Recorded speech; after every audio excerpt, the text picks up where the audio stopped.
Thousands of Iraqi Christians have sought refuge from the fighting in their country in churches in Jordan. Unlike the Muslim refugees who've taken shelter in camps around the country, the Christians have sought safe haven among members of their faith. Reporter Tala Hadavi caught up with a family from Mosul who were some of the last Christians to leave an area known for being home to one of the oldest Christian communities in the world. She tells me how she went about gaining this family's trust. Tala, tell us about these Iraqi Christians that you met. Yeah, Alex, so I went to Jordan in early to mid-October to do a couple of stories about refugees, both Muslim and Christians. I was interested in telling stories that were untold, and the Christian story was more recent and more, being that a lot of Christians from Iraq had fled ISIS and come to Jordan. I talked to my fixer, and we talked about how we could find out where they were.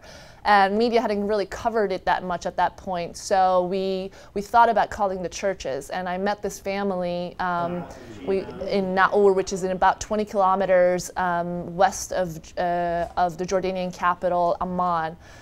We went there and happened to be a family that had just arrived that started talking to us. Even if I'm here living in a hall getting handouts and so on, I feel like I'm better off with how people treat you here, not like how I was living. We put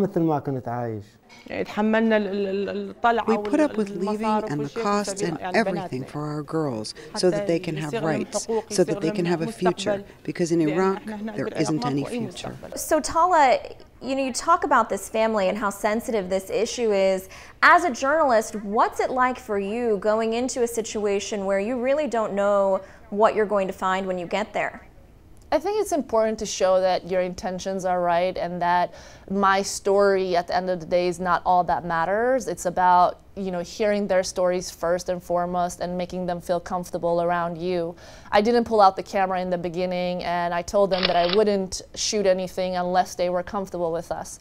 And I told them that, where I was from and what our intentions were, and so slowly but surely they felt more and more comfortable to talk to us. But amongst themselves, even among the entire group, they were arguing back and forth whether they should speak to us. So a lot of them actually said no. Finally, the husband in the family, Fuad, came forward to me and said, you know what, I want to tell my story. I want to share my story. I want the world to know what had happened, what has happened to us. It was more important for me that they knew that I wanted to hear their story first and foremost, and whether I could get a story out of it and we could share it with the world was second. Right, now this story in particular focused on the Christian refugees, but there have also been a number of Muslims who have fled the Islamic State in Iraq.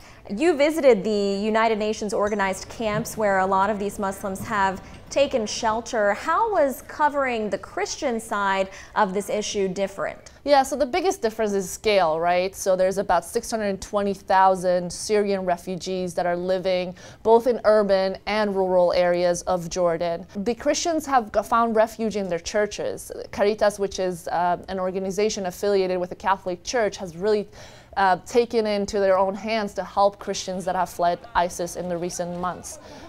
So the scale is the biggest difference, but the tragedy and the trauma and the violence that they've fled and the persecution that they have fled is the same, whether you're a Christian or a Muslim, unfortunately. Now your story in profiling this family gives a very human look at this issue. A lot of times we're hearing the statistics, we're hearing about the thousands and thousands of people, but profiling one family, we got a glimpse into one set of lives. So when people watch your story, what is it that you hope they learn from it?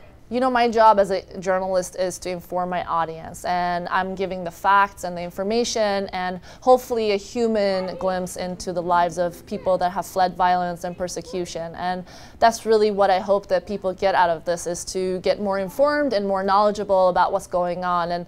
And it just happened to be a family that were open to speaking with us and giving their side of the story.